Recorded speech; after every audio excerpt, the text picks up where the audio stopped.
Good evening, everyone. My name is Mick Brown, the Newbury Conservation Commission, and I'd like to call the August 18th meeting of the Newbury Conservation Commission to order.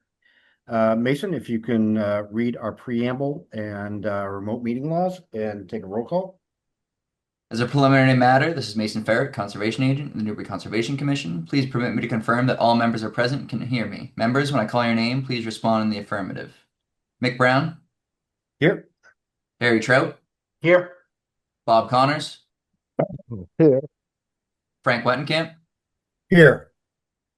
Good evening. This open meeting of the Newbury Conservation Commission is being conducted remotely, consistent with Governor Baker's executive order of March 12, 2020. For this meeting, ensuring public access does not ensure public participation unless such participation is required by law. This meeting will feature public comment.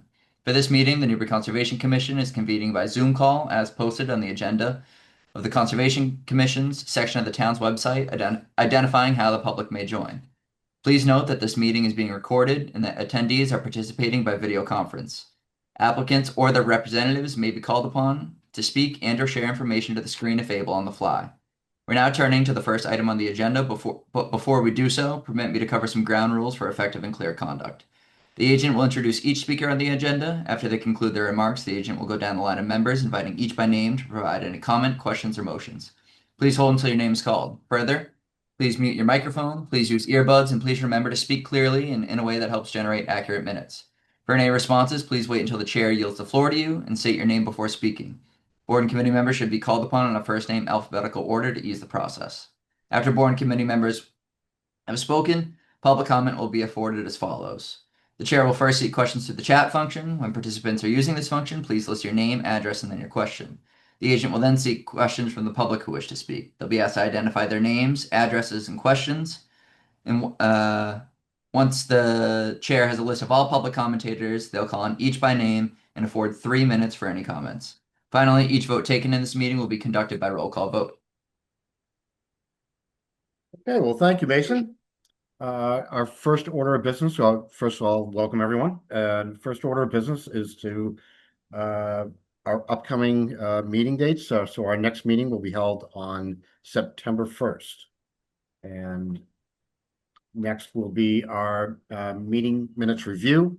So I'm going to entertain a motion to approve the June 2nd, 2026 meeting minutes. However, I will give everyone a few minutes to review those meeting minutes. I'll make a motion to approve, Mr. Chairman. I'll second. Okay, thank you.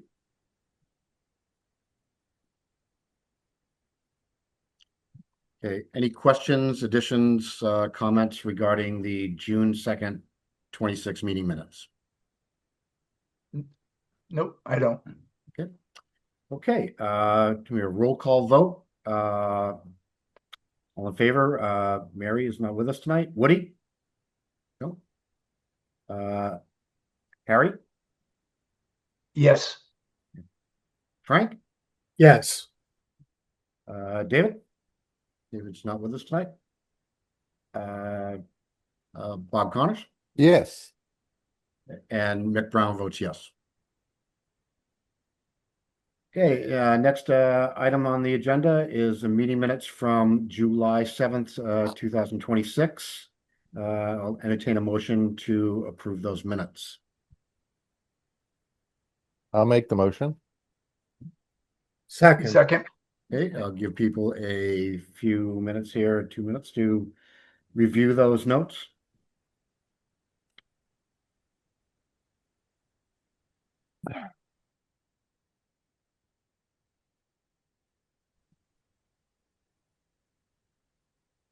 Okay, are there any questions, comments, addition to the notes from the July 7th, 26 meeting?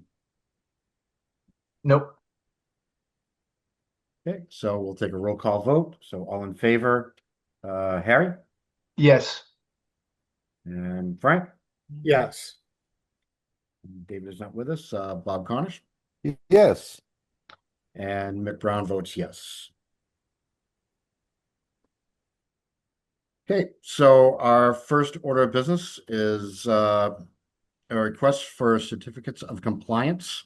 We have DEP file number 050-14006 Courtney Drive.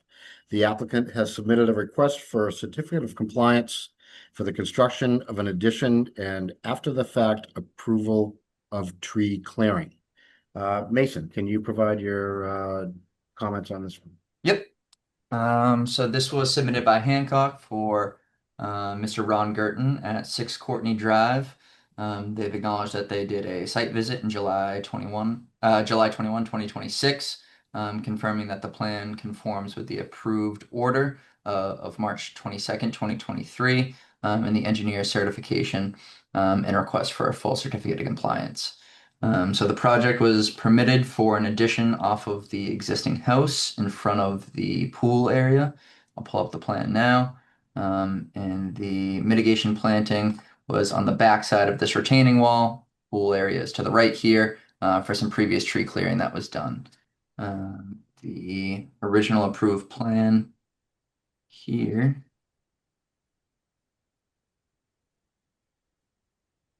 gives you an idea of where we're looking at. And I was also able to confirm that the plants called out in the original order were all planted in here. So the photos that you'll see in the folder from the engineer, it's from this area here, looking this way. So they've put wetland seed mix down. They had over a half a dozen trees planted in this area. I didn't see anything that looked dead. So they had both herbaceous shrub and canopy layer planted in here. And then their addition can be seen right here. I didn't see any ongoing issues or any ongoing violations while I was on site. And it would be my recommendation to issue a full certificate of compliance for this project. Can you cycle back to a photo? Do you have a photo of that replication area? Yep. Thank you.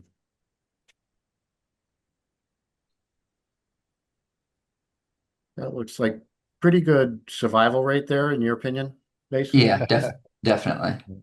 Okay. Very, very robust. Even some of the not that were planted. You're not finding a golf ball in those weeds, that's for sure. With how dry it's been, I was surprised at how well it's performing in here. Yeah, it's doing well. So these are some of the ones that the taller trees that they planted in here, and then you can see the shrubs as well. And then they wetland seed mixed pretty much this whole area. Are there any questions from the members?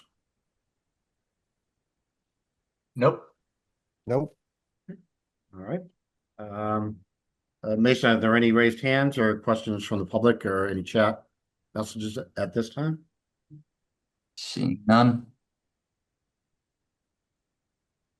Okay, so I will entertain a motion to issue a certificate of compliance for a DEP file number 050-1400 at 6 Courtney Drive.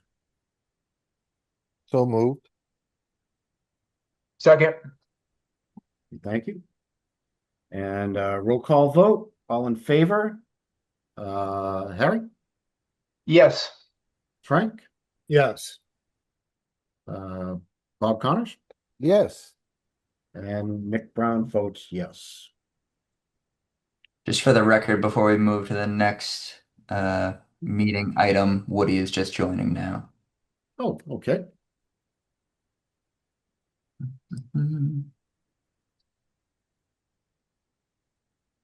Okay. Wait. Woody, oh, Woody is online. Good evening, Woody. Hello, hello. Hello, hello. Well, welcome. Waiting for me? I'm sorry. Oh, yeah, yeah.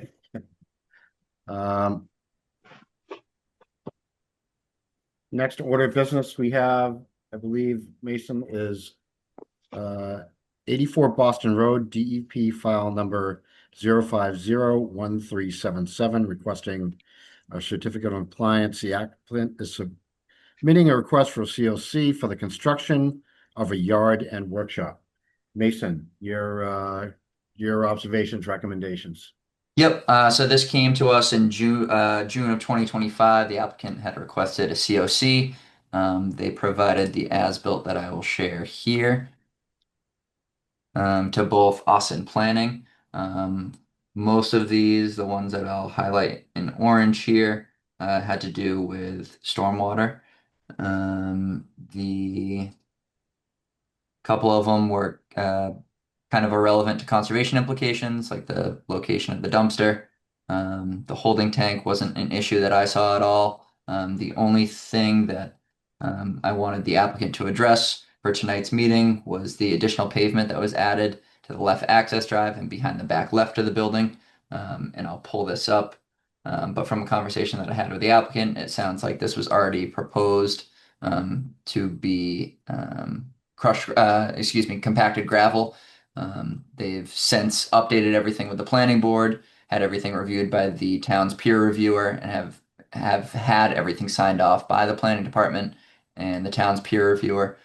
So as long as the board is comfortable with the additional pavement that was added, I don't see any issues for issuing a full certificate of compliance. So with that, I will let the applicant speak, and I will pull up the as-built plan if anyone has any questions. Yes. Yeah, I'm here to answer any questions the board may have. Hi, Kevin. If you could just state your name and your affiliation with the project. My name's Kevin Whitney, owner of the property, Okay. 84 Boston Road. Yeah, any questions I can help you with? Yeah, it's our understanding that we had peer reviewer Joe Sawaka basically reviewed the project and the existing conditions, primarily provided a thumbs up on the project. With the one kind of question I think that was in front of the board previously regarding an additional paved area. I don't know, Mason, if you can highlight that on the plan. Kevin, correct me if I'm wrong, but I think it was in this area. Is that right? No, it's just you see the building there. It would be we were going to stop with pavement at the left-hand corner of the building right there, and then restart about 40 feet to the left of that. It was going to be a recycled asphalt product because we have excavators and dozers that get unloaded in the yard. We decided to just do regular permanent asphalt there instead of the recycled asphalt product. Through consultation with our design engineer, it works the same as far as drainage calcs go and impermeable surfaces. It's not like we converted grass or wooded area to pavement. So was that previously impervious surface in that area? Okay, Yeah, it was going to be, the proposed use for that area was impervious. Okay. And that was all pre-approved with stormwater calcs.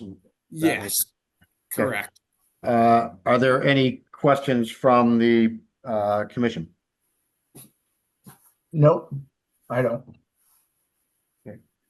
So on this plan we're looking at, where it says edge of pavement, that's where the edge of pavement is now. Correct. Okay. Yeah.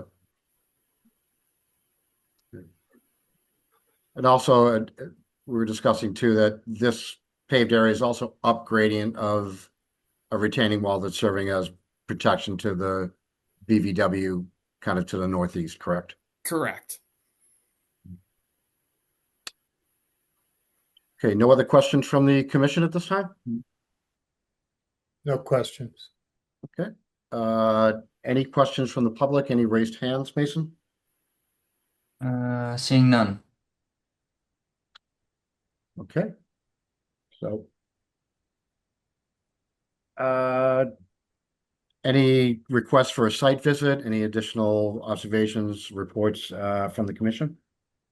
No. Okay. So, based on Mason's observations and the as-built plan here, I'll entertain a motion to issue a certificate of compliance for 84 Boston Road. So moved. So moved. Second. Second. All right. We get the Great. next two Mason. covered. We get the next two covered now, Mick. Those are Moving things along, right, Bob? parking Okay. road. You get All parking right. road. All right. So roll call vote. Harry? Yes. Okay, Frank Whittenkill? Yes. Okay, Bob Connors? Yes, And Woody Knight? Yes. And Mick Brown votes yes. Thank you. All right. Very good. Thank you. Thank you. Good night. So, last on the list for our certificates of compliance, I believe is, DEP file number 0501398 at 136 Main Street, Borrego Solar. This applicant is submitting a request for a certificate of compliance for a solar project with an access road, an installed clear span bridge, and mitigating plantings. Mason, if you can give us an update on your observations and recommendations for this project. Yep, they're going to be continuing tonight. They're going to be hopefully presenting at the 9/1 meeting as long as we hear back from town council in regards to the release of the performance bond as we go to close out the project. It's in the agent's report, but I went out with the engineer on July 1st to review some of the remaining items, which was just the mitigation planting area. We did a head count. They met their minimum survivor rating. So as they come back and as we get correspondence from town council, I think they're ready to be closed out. Okay. So But no action needed on this one tonight. any questions from the commission, request for a site visit, anything of that nature? oh, all set. Any questions from the public? Mason? Raised hands? Seeing none. Okay, so we'll accept a motion to continue this to our September 1st hearing. So So moved. move. Second. Great. All right. So yeah, you guys are good. Uh, Thank you. I appreciate that. We're hungry, we're hungry. Well, yeah, it's helping me, believe me. All right, so we will continue DEP file number 0501398, 136 Main Street to our September 1st Conservation Commission meeting. All right. Moving on for request for determination of applicability. Almost got that one out. Our first is 1 O'Connor's Court. And the applicant is submitting a request for determination of applicability for the installation of a hot tub and alterations of existing landscape features on Plum Island. Mason, can you give us a update and your recommendations on this project? Yep. So this was presented to us 2 meetings ago. We had some requested changes and some additional information requests for the applicant. The applicant has now decided to be working with a new contractor who had called me in the past week or so. So they're going to be updating plans and giving us some more supplemental information. But for now, they've requested a continuance to our 9/1 meeting. Okay.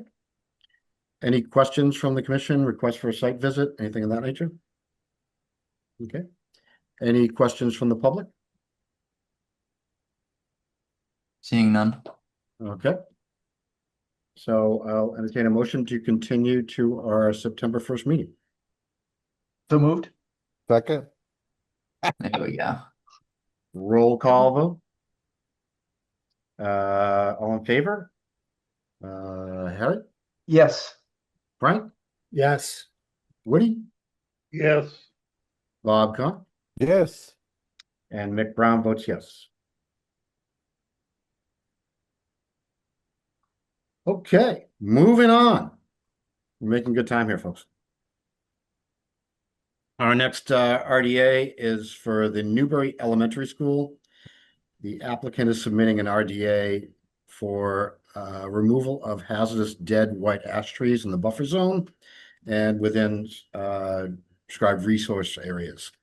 So Mason, can you provide an update for us on this project? Yeah, so this is going to be work done through the tree warden and Verrier Tree and Sons. They contracted with them and called me out to the site to come take a look, and I will share my screen. hey Mason, I think Dave is in the waiting room. Is Um, Dave Clifford in the waiting room? I don't see him. I have a text from him. Let me see what, okay, no, he's still at work. Sorry about Okay. that. Yeah, when he comes in, I'll be sure to let him in if he can make it. So looking at the project area, the elementary school is in this direction here. This is the parking lot, playground and basketball areas for the students. And you can see the proximity to where the kids are going to be is why it was a main concern for the school board and for the tree warden. So this area highlighted in the big red circle is pretty much the limit of where all these dead white ash trees are. This blue square here would be a staging for equipment area and mobilization. And then there's a small, probably 5 or 6 foot wide path that goes through here and around. So they'd be accessing using the baseball field here, and then they'd be going through this path. This path does go into jurisdictional wetland areas. And so I had worked with the applicant to come up with a project narrative and replication plan. Let me pull that up.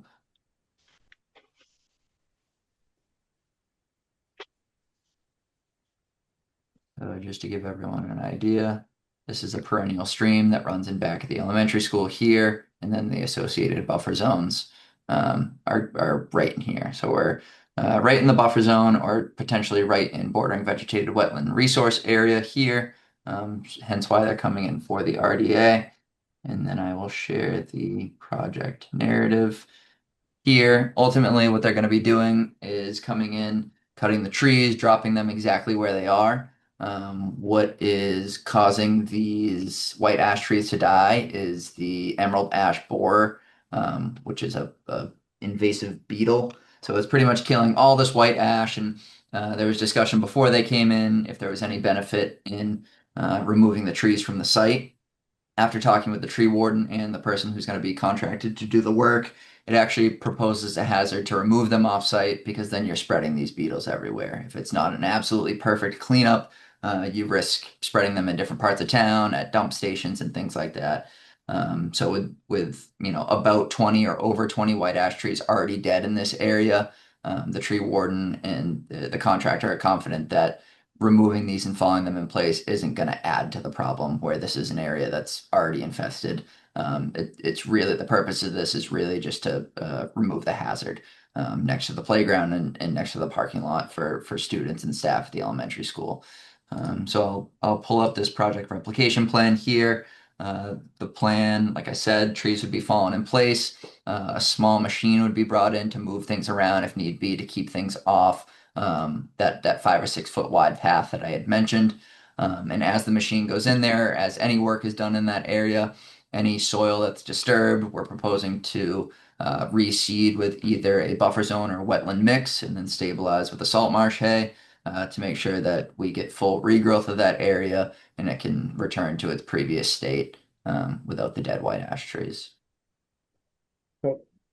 I have a quick question on that. So the machinery they're going to bring into this path, are they bringing in a fellow buncher? Like, are they bringing in or is it they I think- fall on these trees by hand with chainsaws and? Yeah, I think everything is proposed with a chainsaw. I think they were proposing a small skid steer if things got caught up and they needed to remove it, if it were leaning on another tree, or if they just needed to strategically place it to stay out of that existing path. Okay, and we have plans in place, or we've discussed with them restoring those vegetated areas of that pathway, right? Yep. So we walked it. We identified that if anything was disturbed, it would be restored at the end. And then these are the links to the seed mix that's proposed. So it's a New England wet mix, and then a New England conservation mix or wildlife mix, which would be for the buffer zone areas or the more upland areas. And the primary, driver here is to remove trees that could fall into the parking lot, could fall into playground and, lawn areas, things of that nature. Yep, correct. Primary goal of the project here is to reduce the threat or the danger that those trees propose. And I can if we want to start with questions from the board, I'm happy to share photos Sure. and flip through the photos as you guys have questions. Yep. So questions from the board? I don't. Yep, I'm all set. It's a good picture here. You can see, I mean, these are towering over areas where we're gonna have students and stuff, so definitely not a great place for these trees to be, especially when they're Yep. dead. Mason, when is this plan to begin?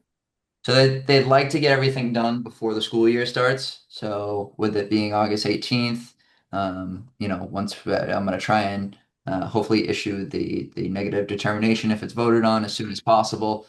So again, that they can get these done and get these removed before the school year starts and before they have students. And will they leave the trees intact, whole intact, or will they cut them up into smaller pieces? I think they'll cut them up as necessary. I think that they don't want to have dead trees leaning on alive trees, causing any additional breaks or hazards or things like that. So I think they'll cut it up as necessary. But there's no intent for logging it or anything like that. Okay. Yeah, I think the usual process when you're dropping trees, into a forested area like that, you'll slash up the tops, Frank, go down and cut them down so they get down into the ground surface and primarily don't like exacerbate a fire hazard.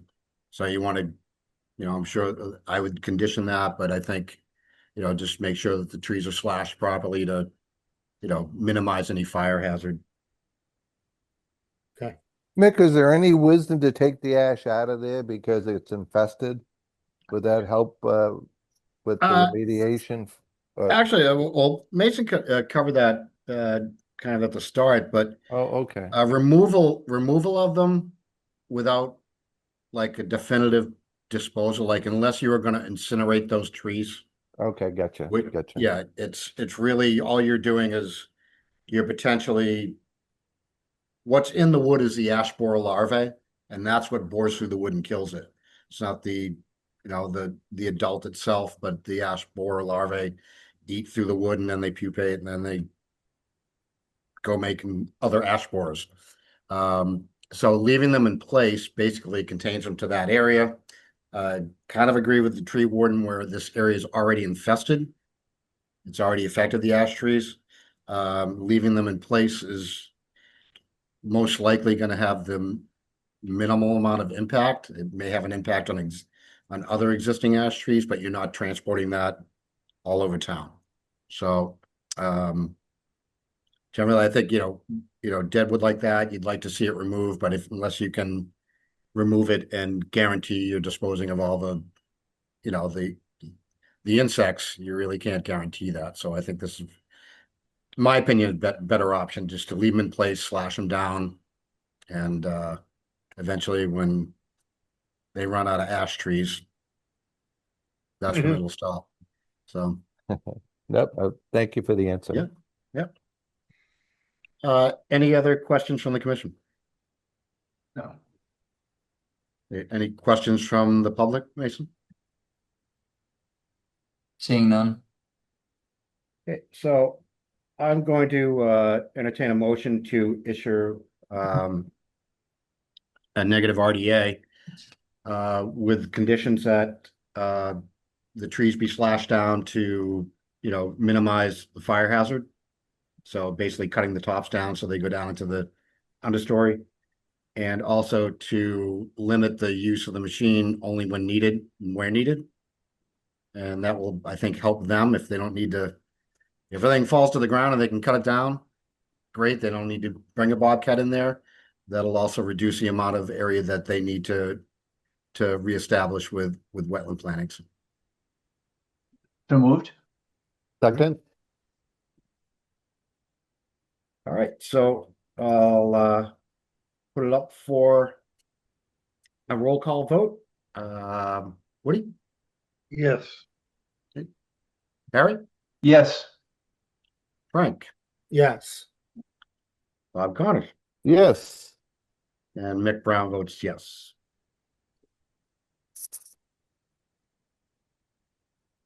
All right.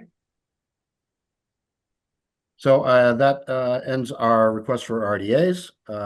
Next on the agenda is continued public hearings. We have DEP file number 0501466. That is 37 Old Pine Island Road. The applicant is submitting a notice of intent. It's an ecological restoration limited project for the treatment, removal, and management of invasive Phragmites on multiple parcels off of Seaview Lane and Old Pine Island Road. We did conduct a site visit, is it Tuesday previous? Yep. Last week. So Mason, if you would like to give us your summary and update. Yeah, if we want to just first open the hearing for the next one too, because it's kind of a joint project. So we're also going to be opening the public hearing for DEP file Okay. number 0501467 161820 Seaview Lane and 38 Old Pine Island Road. The applicant is submitting a notice of intent, Ecological Restoration Limited Project for the treatment, removal, and management of invasive Phragmites on multiple parcels off of Seaview Lane and Old Pine Island Road. So yeah, Mick was right. We did a site walk last Tuesday to take a look at the different project areas, as well as look at potential access routes for the Marshmaster. Beyond that, the applicant mentioned that the Marshmaster may not be used in all areas, and we had requested some additional information at our previous meeting. So at this point, I will open it up to the applicant and their representative to go over the supplemental information, and then from there we can go to the board and the public for any questions or comments. Hi, my name is Jordan Folds with DeRosa Environmental. I'm representing the homeowners associated with Seaview Coalition of the Willing and Essex County Greenbelt for the proposed Phragmites invasive species treatment project. And so as Mason mentioned, we provided supplemental information, which included a map of the proposed Phragmites locations, as well as the overlay of the private well locations as requested. We've also provided a map with the proposed path of the Marshmaster for the project for the large area of Phragmites. We've also included photographs of mulched Phragmites after it's been cut and images of a Marshmaster for reference to the commission. And I can share those maps if you would like. Please do. Thank you, Jordan.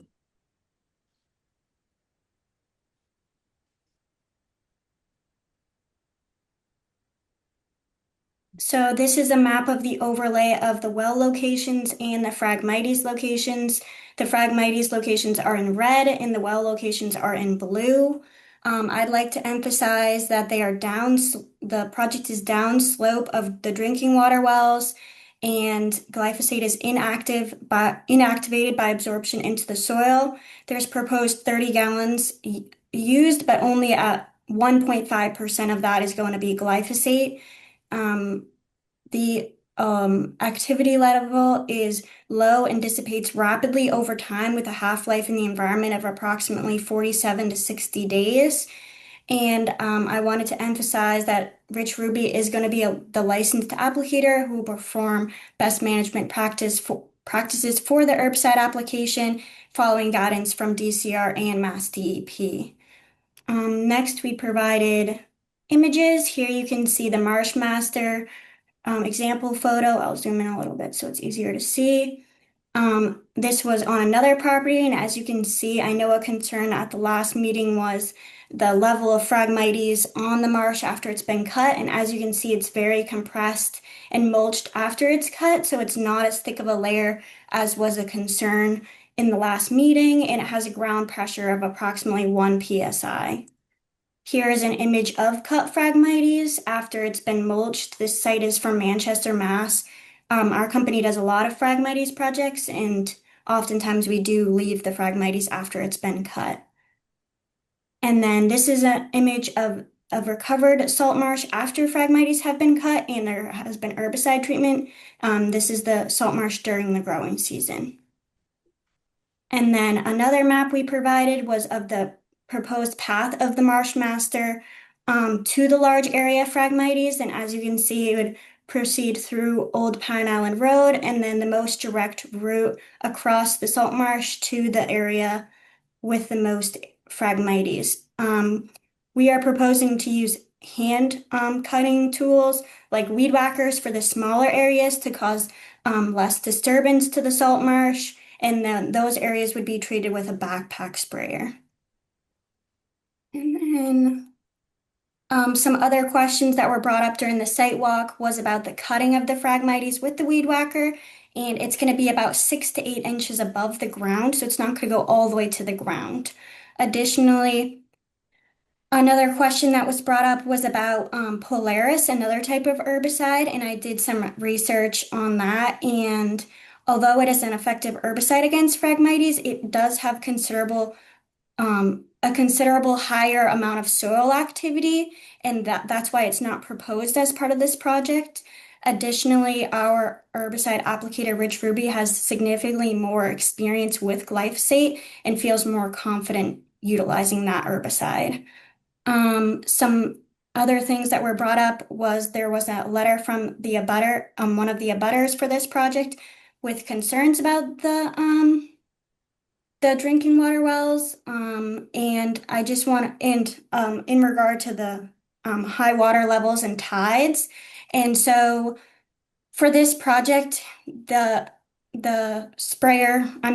cutting and spraying would take place during the low tide, and it would be when low tide's early in the morning. And we reached out to another company that does herbicide treatment, and they said it takes about 4 to 6 hours.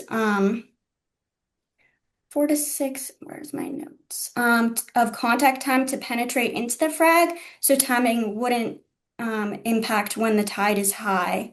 We would go up really early in the morning when it's the lowest tide, and then by the time the herbicide has penetrated into the frag, it would no longer be an issue with the high tide. And then I could take any questions. I feel like I throw a lot of information at you. No, we appreciate you taking the time for the site walk. It was very informative. Appreciate your time, Jordan. Couple of questions, just to provide more information for the commission and for any of the public. Now, glyphosate is a non-selective herbicide, correct? Correct. Correct. So that means it has an adverse effect on anything that it comes in contact with, but it is inert pretty much by the time it's absorbed into organic soil, correct? Correct. Right. So if anybody had questions on that, and I think some of the things we had talked about during our site visit, one of the things we wanted to get a plan from you that showed the areas that specifically showed the areas of Marshmaster where they're going to be cutting and mulching, and areas that would be remediated by hand, i.e. using a weed whacker. And I think also we were looking for some type of scheduled plan for application and Marshmaster activity and for the hand clearing. Another point I know Mary and I had discussed with you on site was in the hand clearing areas where it's not going to be mulched. Have you discussed with your team about removing that cut material by hand? Yeah, so to answer some of the questions, so the largest area B, would be the one used for the Marshmaster. So that was the path I had shown, which was the Marshmaster 2 area B. All of the other areas would be with the weed whacker, which are significantly smaller. Area C is not proposed as part of this project. So it would be areas F, D, E, A, and G would be used with a weed whacker.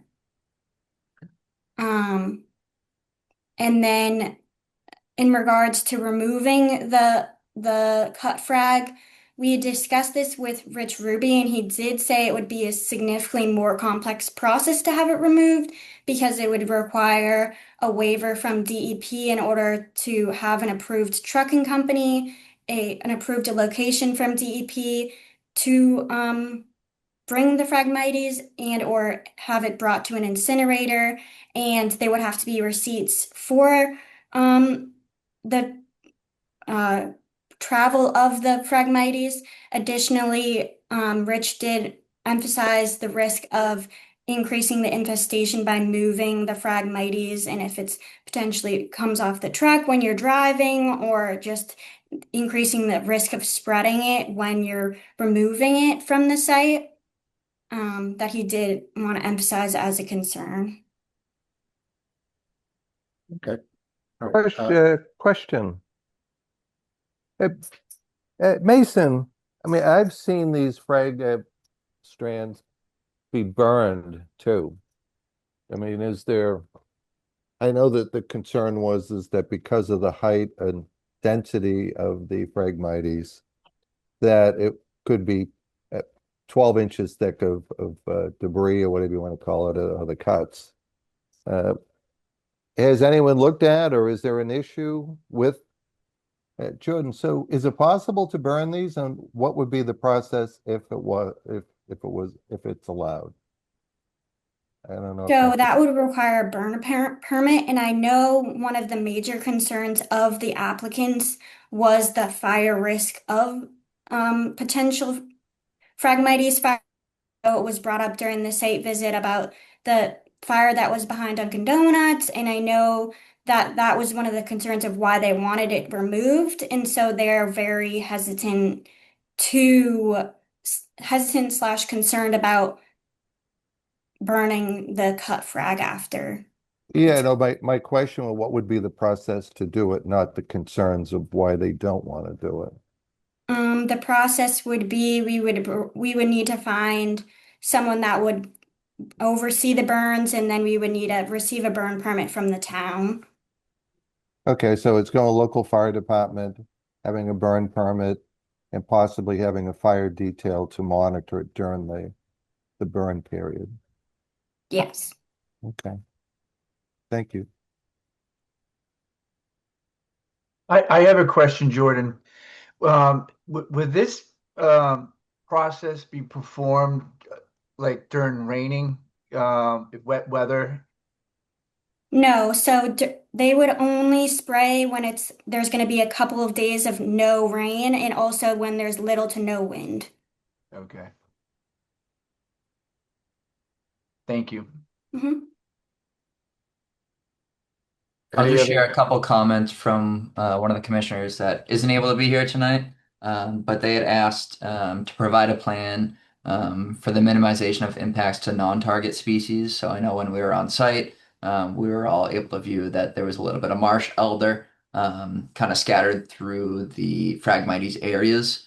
And then I think if we could just make a plan notation, Jordan, identifying which of, and I know you just like verbally said it, but if we could just make a small plan notation identifying which stands are going to be cut by hand and then which are going to be cut by the marsh master, that would be good. And then a recommendation that I would have is if you guys could put together a rough timeline plan for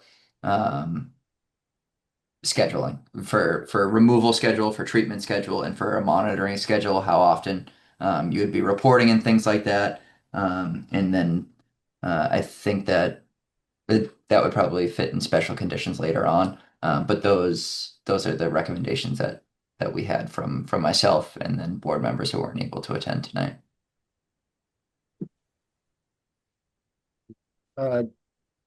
Woody, did you have a question? Well, the sidewalk was very informative. Everything that's been spoken to so far has been very informative, and I don't have any questions right now. I think I'm good. I think they've all Okay. been asked. Frank? All set? Actually, a little clarity. If you're not burning it and you're not removing it, what did you say you were doing with the frags and the weed whacked areas? So we are Correct. proposing that the cut frag is left in place. And another note that Rich mentioned was that it adds a level of protection and temp stabilization of the native seeds in the seed bed, so that the area is not completely stripped to increase the risk of erosion. Okay, thank you. I'm good. Just one follow-up question, Jordan. You had mentioned 30 gallons being applied at 1.5% solution. So is that 30 total gallons of glyphosate? Or is it 30, 30 total gallons of water at 1.5%? yes, 30 total gallons with 1.5, like for the whole site, 30 gallons with So for, that's water and glyphosate so that's, mixed together. yeah, it's a pretty low amount of glyphosate.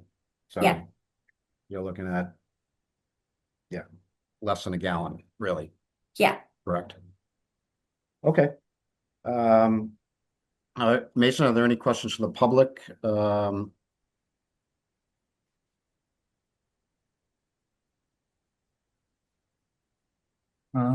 Not seeing any. Give them another 30 seconds, maybe, if any members of the public have questions.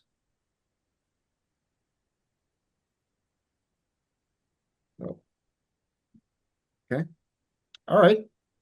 Well, I'm going to suggest that we motion to continue this public hearing for pending, Mason mentioned, kind of a maintenance and monitoring plan, and to update the plans to delineate which areas are, like you said it verbally, but which areas are marsh master, which areas are hand cut.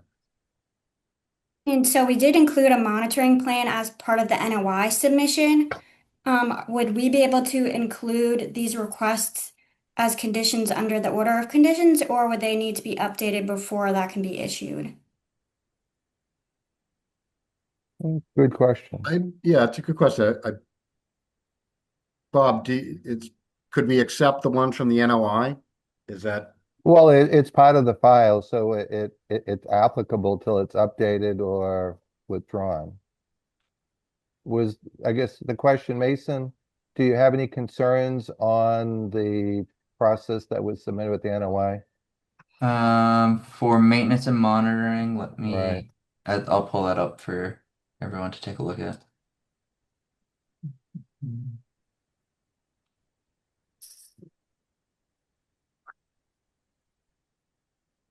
This is the rare example where we don't want revegetation of the wetland species. well, we want revegetation, just not Yeah. Phragmites, right? Yeah. With selective revegetation.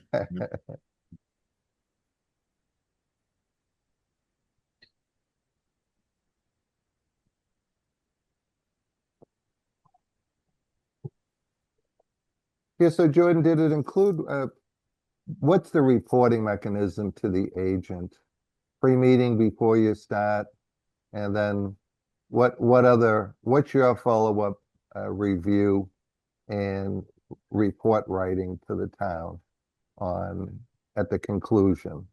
Yes, so we have a year-end report documenting the monitoring, treatment, and survey of the salt marsh. So that would take place yearly as the post-treatment survey. So we would have an monitoring by a biologist, monitor salt marsh, determine the extent of what needs to be applied for future treatments. During the last meeting, Rich mentioned that it was normally a 95% effective the first year, so it would be significantly less the following years. So you're going to get a 3-year order of conditions. You're going to do the eradication, which will be substantial. When will you review it again? And this is more educational than a question. Do you just monitor it midsummer? What is the growth season for the Phragmites?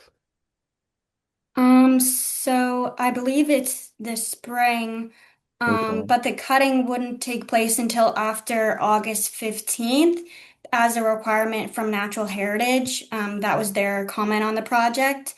And so that the cutting and the treatment would occur in the fall. So this is post-cutting. So when would you go back out? Would you go back early spring to Yes. identify what's remaining? Yeah, And you would generate a report at that time and submit it to the agent? yeah. Okay. I think that's the level of detail we're looking for in a monitoring plan. Yeah, yeah, I Yeah. think that meets the standard, Nick, to be honest. Jordan's report has been so detailed. Every question we've asked her, it's already in the submittal. Yeah. Working. Oh, unmute. Yeah, I'm good, Mick, with this one. Okay. Any other questions? No. Nothing from the public, Mason? Not seeing anything. Nope. Okay. Well, so I'm Nick, kind of, you would I'm have, in between here, continuing to the next meeting pending the detailed monitoring plan and the updated application plan and Marsh Master plan. Or if there's no further questions, closing the public hearing and delaying our order of conditions or a decision on that to September 1st. Pending. I'm gonna make a suggestion, Mick. Sure. I think Jordan brought up a good point that they have a pretty substantial monitoring plan filed. We could condition the permit as a special condition, the remaining documents, and the work cannot start until they're submitted and approved Okay. by the agent, or the agent can bring it back to the committee. I think that would be a good thing to do. Oh, I like that suggestion, Bob. Okay. Um, So Mick, I guess the question you have before you is, do we want to continue the public hearing, or do we want to close the public hearing by vote? If we're going to do the conditions, I'd recommend we close the public hearing. Well, I think we've defined our questions well, Yeah. or our request for information. So I would lean towards closing the public hearing. So moved. So second, Again, All right. With the conditions that the additional information that we've discussed is provided to the agent. And we can I guess issue the order of conditions when we get that information at the next meeting. Okay, if we close the public hearing, it's not continued to the next meeting. It would be, Jordan would provide that documentation prior to the start of the work. Would be probably how the condition would be Okay. written. Okay. And that would be a condition. On that the would be a order of special conditions. Yeah, under the Okay. special condition. Do we want to go over just specifically the special condition, or special conditions for stuff to be submitted after? Yes. I think it was to update any of the monitoring plan as needed from your existing monitoring plan. If that is sufficient, that can be submitted as part of the order of conditions, and to provide a plan with a detail of which areas are Marsh Master, which areas are hand cut, hand spray. And just curious, what does the board think about possibly like a 72-hour notice notification to the agent before and after any activity? That way we can confirm that there is no wind, there is no rain, treatment is done accordingly, things are cleaned up accordingly. That way I just have notification of when things are happening. I can be the eyes on the site. I On think behalf that of is a the commission. great suggestion to be included. And then our typical pre-construction meeting, I would say as well. Yep. And standard order of conditions otherwise. Yep. Okay. So a motion to issue the order conditions with the special conditions we just discussed and standard conditions. So moved. Okay, Second. so roll call vote, all in favor? Woody, Yes. Harry, Yes. Frank, Yes. Bob, Yes. and Mick Brown votes yes. Thank Okay, you let's so look- much. Jordan, Excellent work. thank you. Yeah, We look excellent forward to work, working Jordan. with Thank you. you. All right. So next on our agenda. Yeah, so that's a Yeah. good question, Mick, where we opened up both public hearings Yeah, at the same time and they overlap. Do we want to just entertain duplicating? Do we have to, I guess it's procedurally, we have two public hearings at the same matter. We probably have to address 0501467, mm-hmm. close or continue the public hearing and then vote to issue an order with the same conditions, because does that That's a sound good about point, right? Bob. Yep. Yeah, That that's a sound good about point. Yep. Yeah, so we would, again, I'll ask for a motion to close the public hearing and issue an order conditions for 0501467, that's 161820 Seaview Lane, 38 Old Pine Island Road, for the project that we just discussed. So moved. Okay, I'll second the motion to close the public hearing. Thanks. Do a roll call on that now. And we will, Well, we need a roll call vote, Nick, Mick, Yep. on the public so hearing. roll call vote to close the public hearing. All in favor, Harry, Yes. Woody? You're on mute, Woody.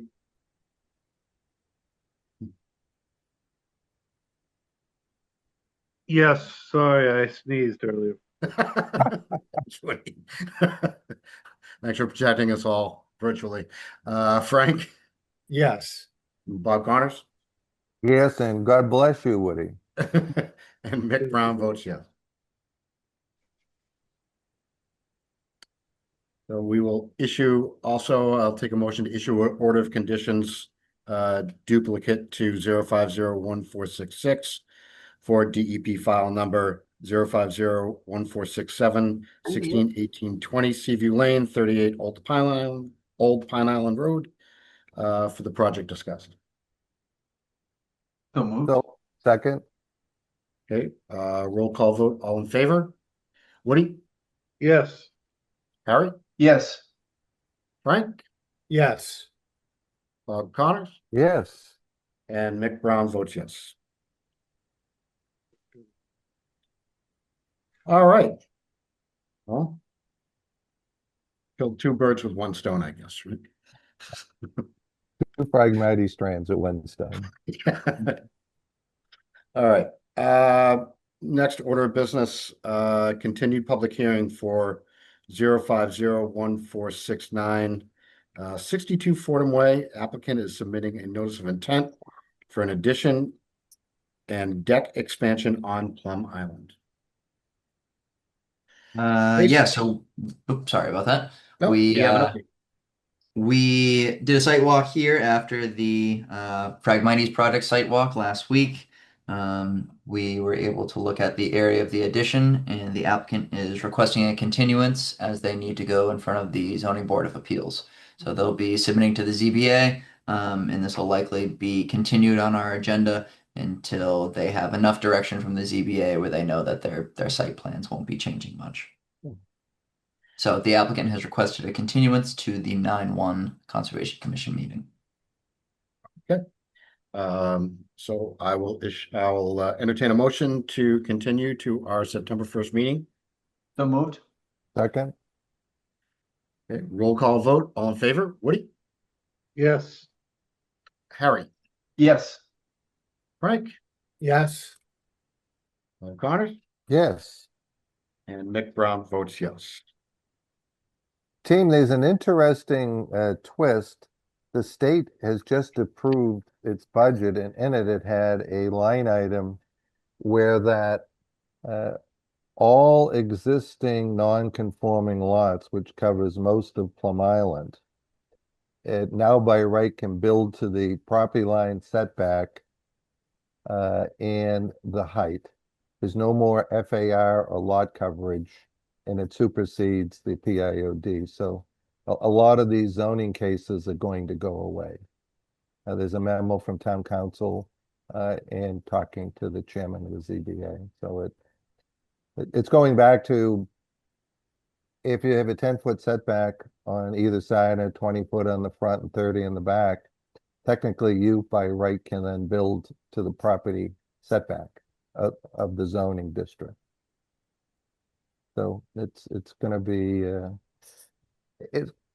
it will streamline the process where many of these applications will no longer have to go to the ZBA. It doesn't negate the wetland control oversight that we have. So regardless of the footprint, mitigation, replication, that'll be determined by us. But the floor area ratio, lot coverage are no longer applicable on Plum Island. Wow. And that's by state mandate, it's by right. So it's very interesting. Yeah. Thank you, Bob. Right. So continuing on our agenda here, we have an enforcement order. This is 1, 2, and 3 Farmview Lane. The enforcement order has been issued to address unpermitted work and work that violates an approved order of conditions. Mason, can you provide us with an update? Yep. So this was brought up to the board at our last meeting. I had asked the applicants to have some correspondence to us by tonight's meeting, which they have. They've been great at communicating through this process, and we're actually meeting with the group at Farmview Lane tomorrow with myself, the planning director, and the building commissioner to sort out what's needed from each of the different departments for a return to compliance. So I see that the Farmview Lane residents are here, as well as Peter Durning. So I will pass it over to Peter if you just want to introduce yourself and if there's any update you'd like to give the board. Thank you, Mason. My name is Peter Durning. I'm a lawyer at Verrill Dana in Boston, and I represent the 3 Farmview Lane residents, Giovanni Boguero Aguilera, Noah and Lindsay Goldstein, and John and Eureka Clifford. And as you can tell, this matter is very important to them. They're all on the call again tonight. Mason, I think you provided a good summary. I wasn't sure if you would count my correspondence really with the planning department, where you were copied as an official correspondence to the commission. So we wanted to be here live tonight just to give essentially the same update that you just provided. There's going to be a meeting tomorrow at 11 talking with the planning department. Mason's able to participate as well. So we'll talk conservation issues. The major update on this matter that I would provide is that, as we intimated at the last meeting, we are bringing on professional consulting help. In the meantime, just earlier this week, the Farmview Lane residents did engage Verdantis to perform an assessment of the asphalt roadway as installed, with an eye towards assessing the extent to which there's any impact on the wetland resources. We don't believe that there is, but we're going to be bringing in that consultation with Verdantis to demonstrate that. Otherwise, I think, again, Mason, as you intimated in an email to me on August 11th, that we should coordinate with the town as well. That's why we're advancing this with the planning board. But we just wanted to be here live tonight to give you that update, respecting the enforcement process. But we are moving ahead to address the issues, and hopefully it will be resolved at those various organs of the board, and we'll come to a good resolution. Thank you, Peter. Yes, thanks, Peter. And I don't know if you want to, sorry, I Okay. don't know if you Okay. need to establish any deadline for us to get back to you, Mason. I think as you mentioned, it's evident we're working with the town. I don't know exactly what the timeline will be, so I don't know if we want to impose necessarily a deadline for reporting back, but I'll leave that to the board's discretion. Yeah, I more so did that initially just so we had a response to the enforcement order and we had correspondence on the matter. Now that we're engaged and we have a meeting tomorrow, I'm not overly concerned about a hard date. But that's up to the board if they'd like to discuss. I just suggest a status update prior to our next meeting. This could take 30, 60 days, Peter, I'm assuming, longer if you're going through the planning board and what have you. I think if you could just provide a status update, what's going on with the agent, he can give us an update. That can be in writing to Mason. I think it could be done in an email to Mason. Yep. Fantastic. We'll pursue that. We'll provide regular updates that way. Perfect. There any questions from any of the members? No. Thank you for your cooperation. Yeah, we're taking it very seriously. We're looking for a good resolution, maintaining the roadway as it is, but we're jumping through the hoops to make sure we can land on that conclusion with the town. Say one thing, wanted to put a face with the name. I'm Noah Goldstein from 2 Farmview Lane. How y'all doing? Thanks for joining us, Noah. Yeah. Do you have any questions or comments, Noah? Okay.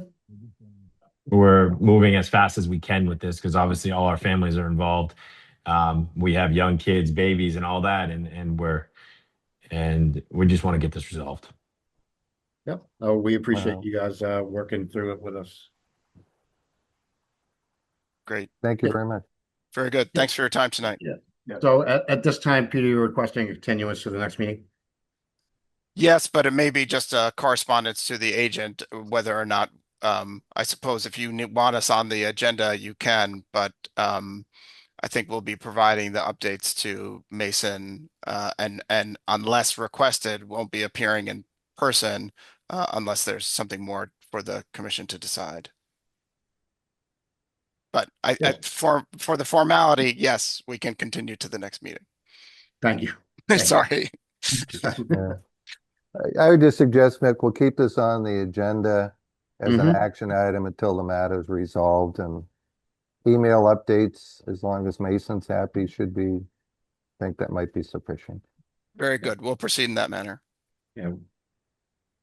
We're not required to do a roll Yeah, yeah, call. yeah, no, continuance. you know what it is? It's not a public hearing where it's an Yeah. enforcement order, so. Yep. Okay. Very good. All right. Thank you for your time. Thank you, Peter. Thank you, Noah. Appreciate your time. Thanks, guys. See y'all later. Thank Bye, you. Mason. Yeah. Have a good night. All right. Next on our agenda, new public hearings, notices of intent. We have DEP file number 0501468, 14 Pine Island Road. The applicant has submitted a notice of intent for the construction of an attached garage and other associated site improvements. I am an abutter to this project, so I have to respectfully recuse myself from discussion. Mason, Bob, I was hoping that you might be able to take the lead on this discussion. Yeah, certainly, Mick. Thank you. All right, so we have a new public hearing, DEP file number 0501468, 14 Pine Island Road. The applicant has submitted a notice of intent for construction of an attached garage and other associated site improvements. Mason, can you provide us your overview and a recommendation on the matter? Yep.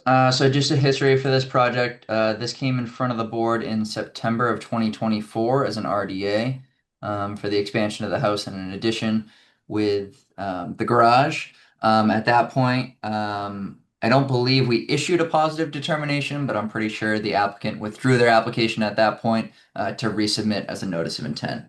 Now that we have the full notice of intent in front of us, I will briefly share this before I bring it to the applicant's representative. But just a quick overview. I believe Bob and I did a site walk here. I'm not sure if any of the commission members were here, but there's a pond over here with the bank that's flagged. And I'll go into a couple of my recommendations just as I go along. As I was visiting the site today, I think a couple of these bank flags were missing. So if we could have the applicant reflag this area, I think it was specifically from Bank 104 down or Bank 105 down, where they were hard to see. I walked the driveway and the inside of the pond area and just couldn't see those few. So that would be good to have reflagged before the board most likely takes a site visit. In addition, I can pull it up on our mass mapper, but it was also a comment from one of our commission members that isn't able to make it tonight, where there may be other jurisdictional wetlands that come into play for this property that aren't marked on the plan. So this is the Mass GIS, and I know that this is rough. It's not an exact delineation, but we can see that on 16 Pine Island Road, we have another pond here that'll have another 100-foot buffer zone on it. So we may have a little bit of overlapping buffer zones that come in for 14 Pine Island Road here. So I'd suggest some plan updates for that part. And I can come back. So do we have an updated wetland plan that's been flagged and stamped? We do, yep. And Okay. so I'll pull that up, and it Okay. identifies the delineation on this side where the pond is on their property, but then the one that I was just showing is going to be over here. So we may have a buffer zone that fits within the project area. What I've is also the gravel drive? What's the on the left-hand side of the plan as I look at it, there's kind of a curved line with so what this right here is the erosion control line, this proposed line here. okay. Now if This you come this close to the shaded driveway, gray area is where the new driveway is proposed to be, and then they're okay. proposing to remove the gravel driveway and replace it with loam and seed, and then this area is also proposed to be replanted. We have some photos of both of these areas in the folder, as well as some concerns and questions from the abutters that I had also mentioned in my agent's report and included in the folder for the board's review. Outside of that, outside of erosion controls and updating the wetland buffer zones, I think I would suggest a site walk for the board to review the on-site conditions and any of the concerns that the board or the abutters may have. But for now, I will stop sharing and I will allow Caitlin to share and present on behalf of the homeowner. You should be all set now, Caitlin. Thank you. For the record, my name is Caitlin White. I'm a wetland scientist from Hancock Associates here on behalf of the applicant for the proposed project at 14 Pine Island Road. Thank you for the overview. The lot is currently developed with a 2-story single-family home constructed back in 1980. There are several resource areas on site, like Mason mentioned. There is Great Marsh ACEC on site, which we have no work proposed within.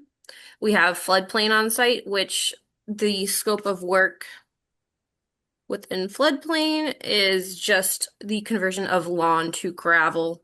It's a small little blip right here. We also have the pond that Mason mentioned, which I have highlighted here in blue. And then there are 2 little pocketed BVWs that identified in the 2 corners of the lot. As Mason showed, there is larger mapped BVW back in this area. I thoroughly investigated it and found that it was not BVW, but there were pockets off this corner and then off this corner. We have the 100-foot buffer zone highlighted in yellow here, which, as you can see, the entire project is within buffer zone. The project includes a garage addition to the existing. Caitlin, just one question on the buffer zone. Is it the buffer zone extending from the right side of the property or the left side of the property? From the right side. So everywhere in here, this is all within the buffer zone. Okay, thank you. Yep. And so if we were to flag the off-property BVW, it would be included within this buffer zone, but we'd be happy to do that if the Conservation Commission would like. But I just want to highlight that that area where the work is proposed is already within buffer zone. So it is already covered with your jurisdiction. But we could definitely abide by that request. Okay, so going back into the project, it's a two-stall garage that is proposed to be constructed along with the relocation of the driveway to then access the garage. Here we have this hatched area where there's existing gravel driveway, which is, like Mason said, to be reclaimed and loam and seeded to be lawn space. There is a cobblestone apron that will connect the new driveway to the existing gravel driveway. There is a small patio, paver patio proposed right in this area adjacent to the extended driveway and the garage addition. Behind the garage addition, there is a small deck that will allow egress for the addition.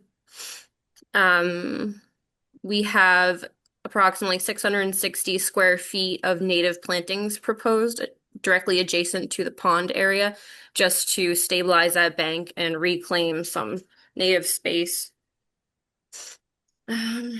For stormwater mitigation, we have 2 downspouts from the new roof line that will go down into a 300-gallon dry well, which is shown right here.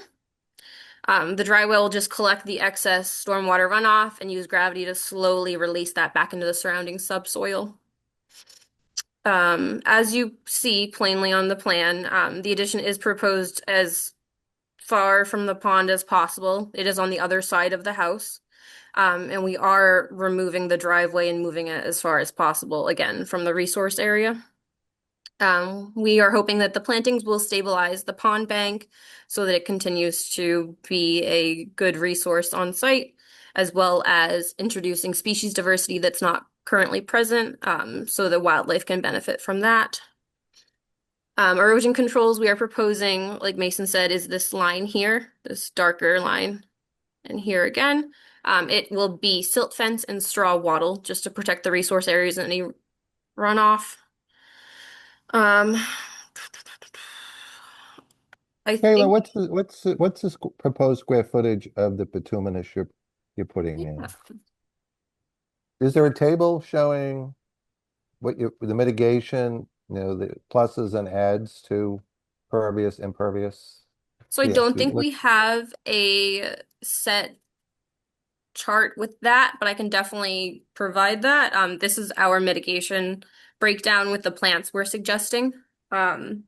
For the driveway, it's approximately 1,200 square feet, and the addition is approximately 900 square feet. Just to give you a ballpark. Okay, so the addition footprint is 900 square feet. Yes. Okay.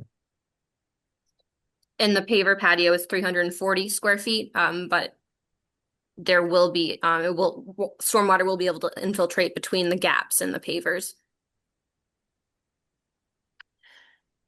Any That other kind of mitigation that you're proposing? so we have the stormwater, the roof drains, the downspouts, the dry well, and then the plantings. That would probably encompass all of the mitigation that we're proposing. Okay, questions from the members? Woody, questions for Caitlin? A clarification, the whole existing structure that's there now, not the new proposed, is within the buffer, correct? It is, yes. Okay. I don't have any other questions right now. Thanks. Okay, Thank you. thank you, Woody. Harry, any questions for Caitlin at this time? No questions, Bob. Thanks.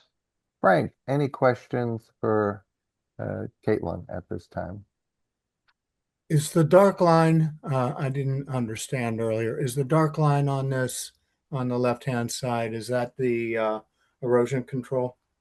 This one here that my mouse is tracing. Okay. Yep. Yeah, okay, And like I said, straw wattle and silt fence are proposed. okay. And what about a monitoring plan? Has a monitoring plan been proposed? It has not, but we expect probably 2-year monitoring for the plantings, if that's what you're referencing. Yes.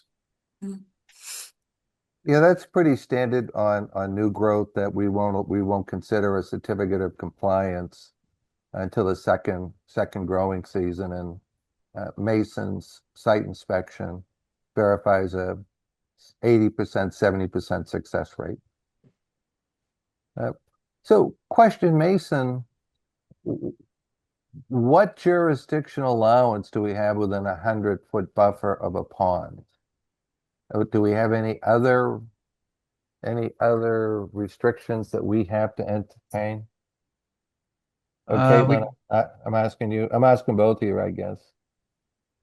We very rarely get into ponds. Usually we're talking the Atlantic Ocean or salt marsh. So it's not more strict as like riverfront area would be, where there's 10% alteration calculations or anything like that. It just serves almost as if it was like we do for buffer zone projects with salt marsh as well. So the board can ask about revegetation of disturbed areas in the buffer zone, but it seems like a lot of their disturbed areas are in here being, with the existing gravel driveway being returned to lawn, and then the planting of the pond bank as well. Yeah.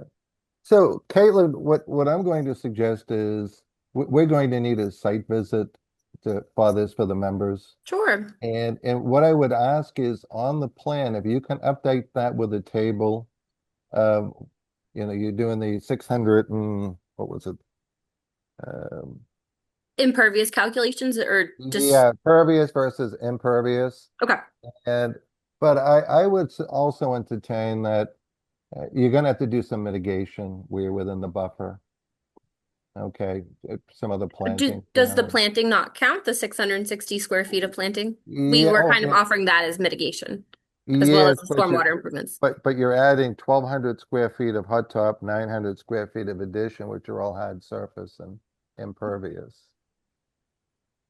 Right? I mean, those are am I correct on that? That right now, those are pervious surfaces, right? Because there's no hot top and there's no addition. Mm-hmm. So, do you have a set ratio that you would suggest? Or we didn't find a ratio in your bylaw, so that's kind of why we went with yeah, just I'm just trying to help you along on this when you come back. Typically, the commission on when we're adding impervious surfaces within a buffer, we have typically looked for a 1-to-1 or 1.5-to-1 ratio. You're only required to do 1-to-1, as I recall, with an 80% success rate. But I would think that I would look in that direction, because I can imagine that question's going to come up after a site visit. I mean, I've been to the site. There's probably some areas where you could do some sort of wetland vegetation or marsh, or add some other vegetation to try to help this along. Sure. Thank you for the suggestion. Okay. Does anyone else have questions at this time for Caitlin? Are there any raised hands from the public at this time, Mason? Yep. Christine, Okay. if you want to say your name and your address, and then provide us with any Gentlemen questions and or ladies, comments. my name is Christine Wilkinson. I live at 12 Pine Island Road with my husband, John, directly next to the property at 14, owned by Mr. Meinholt. We're here tonight to express our opposition to the proposed addition at 14 Pine Island Road, but more importantly, to ask the commission to take a very close look at the drainage history of this property before deciding. We have lived and observed the drainage patterns in this area for approximately 40+ years. Historically, stormwater in this area generally moved north to northeast through the wooded area and towards the marsh. A significant amount of that water historically passed through the eastern side of this 14 Pine Island Road property. Approximately 2 years ago, the culvert and drainage configuration at the back and right corner of the property changed. Since that change, we have seen a significant difference in where the runoff goes. Instead of primarily moving north-northeast, much more of the runoff is now moving northwest toward our property at 12 Pine Island Road. The result has been increased flooding and water accumulation on our land and in our basement. What concerns us particularly is that the area where the addition is proposed appears to be substantially drier since the drainage was changed. We want to be clear, we're not asking the commission to assume why the drainage was changed or to make an accusation about anyone's intentions. We are asking you to take a close look at the facts. Why was the drainage pattern before the culvert was changed? What is the drainage pattern today, and what will happen when a substantial addition is constructed on the site? These questions are extremely important to us because we are already experiencing the consequences of the changed drainage patterns. Adding a large addition means additional roof area, additional impervious surface, changes in grading, and potentially changes in how quickly and where the stormwater leaves the property. Our concern is that the water that has already been redirected toward our property could increase even further. So tonight, we respectively ask the commission not to approve this project as currently proposed without first having the drainage issue thoroughly evaluated. We believe the commission should have a clear understanding of the historic drainage, the changes made approximately 2 years ago, the resulting flooding on our property and in our basement, and the proposed project's effect on future stormwater flows. If necessary, we ask that the applicant be required to provide a professional drainage or hydrologic analysis showing the historic, existing, and proposed conditions. We have lived next door for 40 years and we are not opposed to reasonable development. Our concern is that the development should not come at the expense of moving additional water onto neighboring properties. We respectfully ask the commission to protect the natural drainage and flood control functions of the area and to make sure that this project does not worsen the flooding we are already experiencing at 12 Pine Island Road. I believe that Mason emailed all of you a packet of another letter that I sent, plus some photographs that you could read and have along on the site walk. So I thank you very much for your time and for listening. Thank you, Christine. Christine, again, in relation to the existing structure, this you mentioned a drain culvert now that seems to be inoperable. Well, there's a drain culvert that is on the property at 16 Pine Island Road that when the flooding occurs, it floods over. If you look at the plan, I also have the septic plan.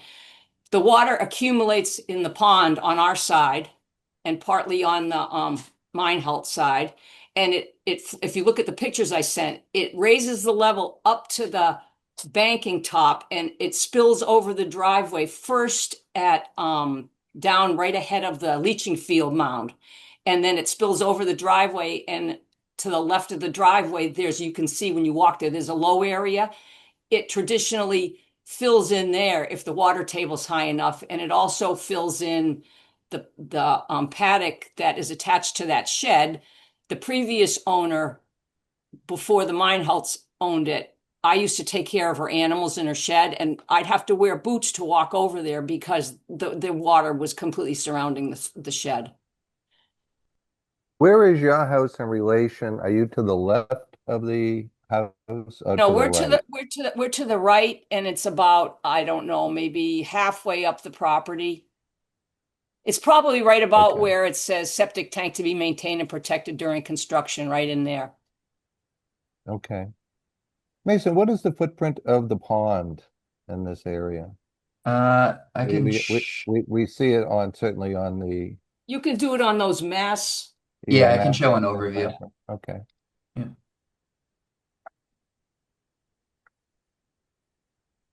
So a little confusing because we flip our orientation now, but this is 14, the proposed project site, and this is Christine's address here at 12. So this is what she was saying. We'll overtop here and then across the driveway area into that paddock area. Any change in any grade there without a culvert under that driveway will massively flood us. And since that, whatever happened up in the back corner there with the original culvert storm drain that comes from Old Pine Island Road, whatever happened, the year after that happened, our basement had almost 4 inches of water, and we've been here 40 plus years, and the basement only had water 3 years out of 40, and it was just barely surface water. It had to be cleaned up. It couldn't even be pumped out because it wasn't enough. And since whatever happened up there happened, it directs it right into that small pond right next to the Meinholz. And but as soon as they get enough water, they flood over, and it builds and builds and builds, and then it finally goes over that driveway. And at that point, we're in 4 inches of water in our basement. Now, the culvert, is it on private property or is it a town culvert that hasn't been maintained? Well, Just- that's a good question, Bob.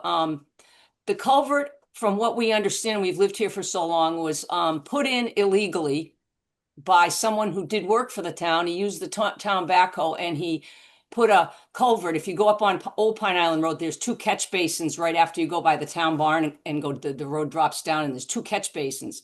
Those catch basins attached to this culvert that goes along the western border of 11 Old Pine Island Road, and it goes right down to that corner, and whoever put it in dead-ended it right at Meinholz property.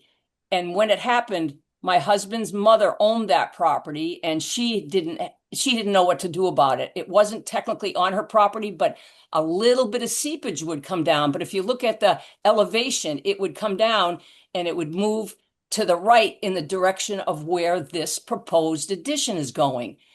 So all of a sudden the drains change now, and it's coming directly towards us and our ponds, and a lot of the vegetation that's in there. And if you look at the mass maps, a lot of that vegetation was considered wetlands.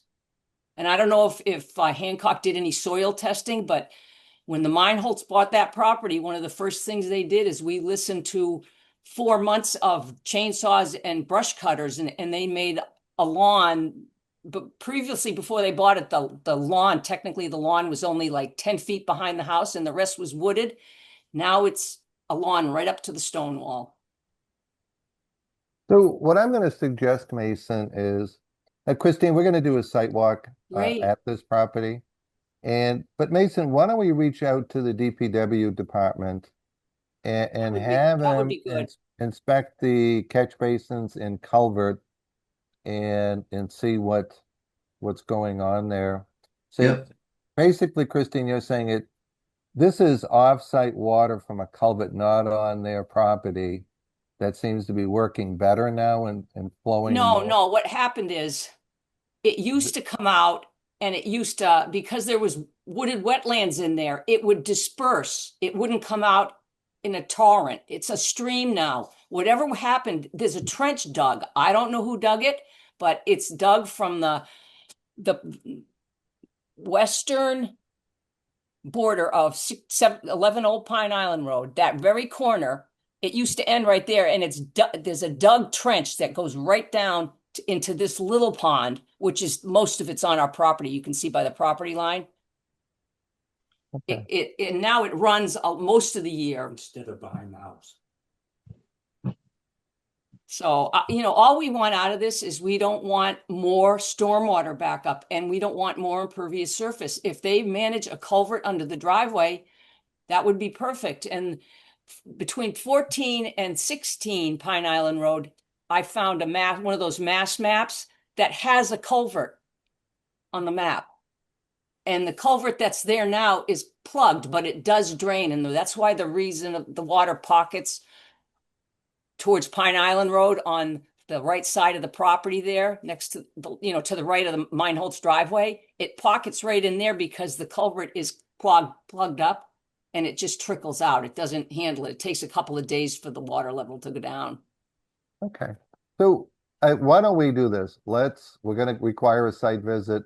Mason, let's see if the town can investigate these culverts, whether they're privately owned or town owned. Yep. If there are catch basins attached to them, it tends to be town owned. Caitlin, I would ask too that your team go out and see if you can locate these culverts. If one culvert is plugged and it could be cleaned, I mean, if I'm hearing it correctly, Christine, cleaning the culvert that's partially plugged would be an improvement. It to would your be an drainage, improvement, isn't but it? you'd actually have to, it wouldn't alleviate the water buildup on the west side of the Meinholz driveway. I mean, I have pictures and I sent them in that packet. If you're looking from Pine Island Road at the septic leaching field, you can see the water trickling out and flowing into that low spot, and that low spot has a culvert in the woods there. But it was installed probably 60 years ago. I think it's a small culvert, probably 8 inches, maybe 10 inches. It's not a big culvert. Okay. But at this point, the culvert would have to run from where the water builds up on the pond next to the Meinholz down in that direction, so that it would funnel through into the next pond, and that pond empties out into the marsh. That has a big, like 24-inch culvert on the other side of that pond. Okay, thank you, Christine. Well, thank you. Like I said, I don't object to an addition. I don't want any more flooding, and if something they do is going to increase my flooding, it's going to be a problem. And No, I appreciate your input, Bob. No, we understand. Bob, if I may, what is your address again, Christine, just for the record? 12 Pine Island Road. Okay, thank you so much. Have a good night. You too. Thank you. Can I just address some of her comments real quick? Yeah, no, certainly, Caitlin. That was my very next question. Sure. Okay, so there are no proposed grade changes. I just want to highlight that. The addition is proposed slab on grade. And we are proposing stormwater mitigation for all the roof runoff for the increased roof surface area. We have 2 downspouts, like I said, that are going to drain to a 300-gallon dry well. The dry well is going to just collect the excess stormwater runoff and then using gravity slowly dissipate that into the surrounding soil. So I just want to highlight that we're not changing drainage patterns. And yeah, that's all I wanted to say. Would you like me to address that? So, Christine, all conversations have to go through the chair, just so we have. So Sorry. Caitlin, so that you're managing the 900 square foot addition with containment. Yep. So that leaves the 1,200 square feet of hot top of. How do we mitigate that impervious surface? I'm just going to leave that up to you to kind of dwell upon. So what I'm going to suggest, let me go around to the members one more time. And, okay, is there another raised hand? Is it? Yep, we have another raised hand from the public. Okay, yeah, if you could give us your name and address and then direct your question either to the commission or to the engineer, Caitlin White. Hi, my name is Sharon Penna. I live at 16 Pine Island Road. I'm on the opposite side. I'm on the east side of 14 Pine Island Road. Christine mentioned a culvert between 14 and 16 Pine Island Road. That feeds into my pond, or the pond that is shared between 16 and 18 Pine Island Road. Under the driveway of 18 Pine Island Road, there's a culvert that feeds into a wooded marshy area. And on the opposite side of that wooded area is the salt marsh that leads to the end of the road. So when we have extreme high tides, when we have extreme storms, and there's a lot of water, the water runoff comes through the culvert under my driveway. And if the pond is very high, the pond drains out into the wooded area. Conversely, if there's a very high tide and say Pine Island Road is flooded, which it often happens in a large storm, that wooded area also gets flooded, and the salt water comes into our pond. So therefore, this pond at 16 and 18 Pine Island Road is unique because it's brackish. It shares both fresh spring-fed water as well as the salt water from the marsh, and that has to be taken into consideration, I think. Any runoff from a raised driveway coming into the pond in my yard, when it gets to about 7 or 8 feet deep, my basement floods. So if there's runoff from 14 Pine Island Road, it'll flood my basement. The sump pump is in the basement. I have a French well. The sump pump will pump it out, but there are times when the sump pump goes off every 25 seconds. That's not minutes, that's not hours, that's seconds. So we have had 2 inches of water flooding in our basement at times. I don't want that to increase. I don't want any water in my basement. And I really think that the water is a major issue. There's also the question of the location at the back of my house. At the back of our property is our well. And I'm concerned about the runoff from the proposed dry well going into, is it going to be far enough away that it won't contaminate my well water? I think my major concerns are all about water and water quality. And I hope that can be addressed. And I hope that when you do your site walk, you please take a look into the driveway and pond area at my house and perhaps at 18 Pine Island Road, so you can see where the culverts are. You can see how any construction at 14 Pine Island Road is going to impact my property as well as Christine's.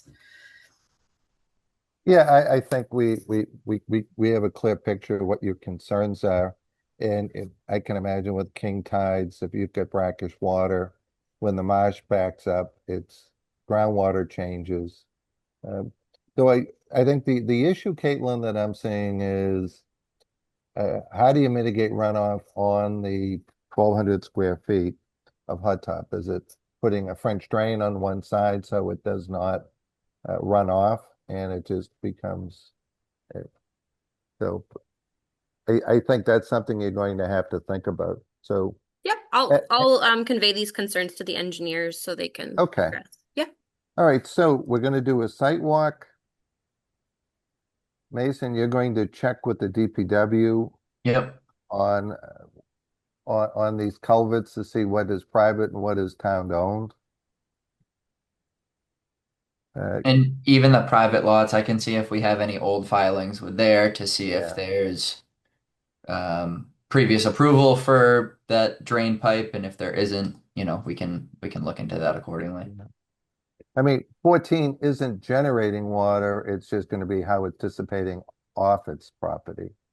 Correct. Yeah, when I was on the site walk today, at the back of the it's on the site plan, but on the back of the property, it slopes up to where that pipe is, so all the water from that pipe comes down, like Christine was saying, but it's hard to tell where the pipe's coming from. It just kind of goes right into the side of that hill there. So maybe some more investigation on my end as well, to see what we have for town files. Okay, and Caitlin, if you could investigate what's on site too. Of course. Okay. All right. Let me go through the members one more time. Woody, any other questions at this time? No questions. I look forward to the sidewalk, Bob. Thank you. Thank you, Woody. Harry, any questions? Not at this time, Bob. Okay, thank you, Harry. Frank, any questions? Yeah, I'm wondering why the 1,200 feet of hot top couldn't be replaced with a pervious material, whether it's a pervious hot top or, crushed stone or shell. That will definitely be a suggestion I'll have for the designers. Thank you for the comment. Sure. Okay.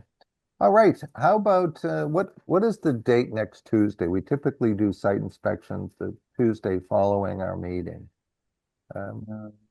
What is that, The the August 20? 25th it would be. Okay. How does August 25th look for the members?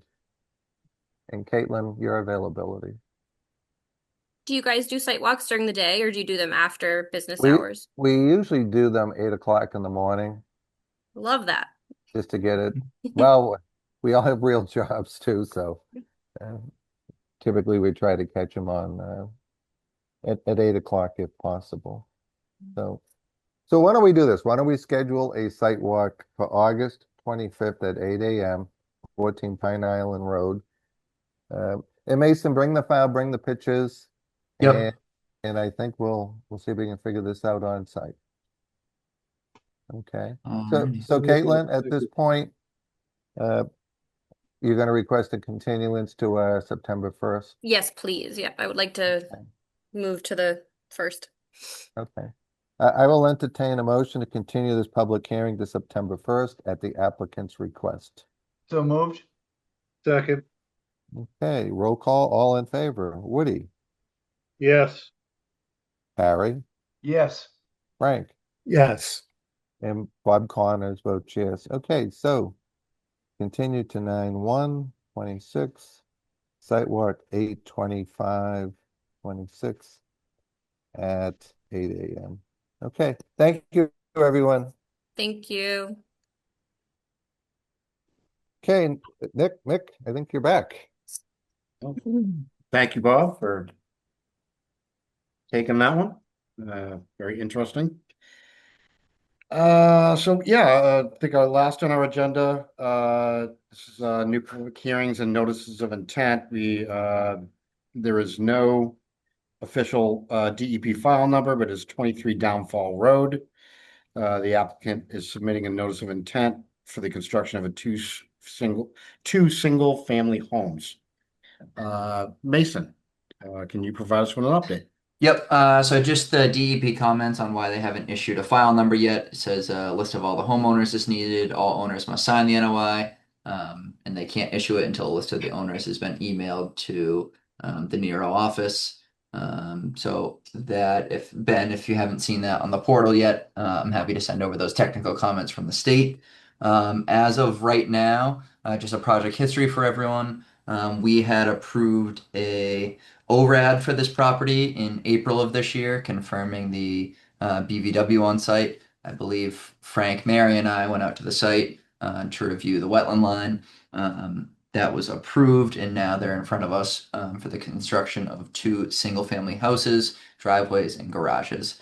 I don't know if you've named them Lot 1 or Lot 2 yet, Ben, but if we're going from left to right, Lot 1 is a lot of the work is outside of the buffer zone, some of which is in the 100-foot buffer zone, and then Lot 2 is where we have most of the buffer zone work being proposed.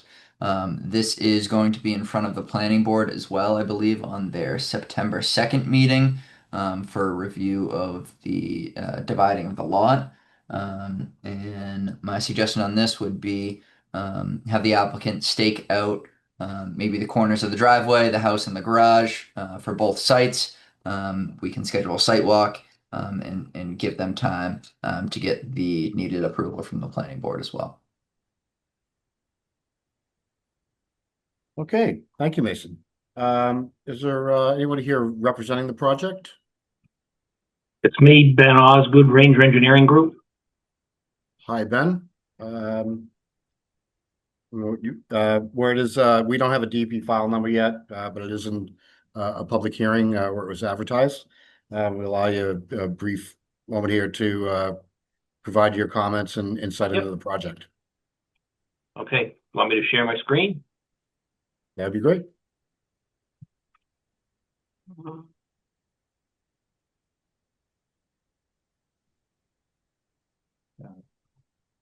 See what I can find here. I can see me. Trying to find it here. I can pull it up if needed, Ben. No, I get it. It's just a matter of pointing my thing in the right direction. It wants to go. Doesn't want to go in the right spot.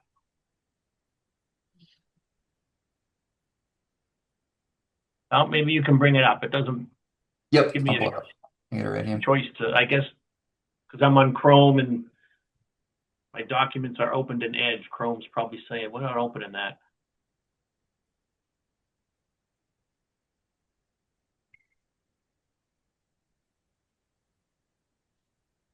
And just curious, Ben, has this been approved by the Board of Health yet? I don't believe so. Okay.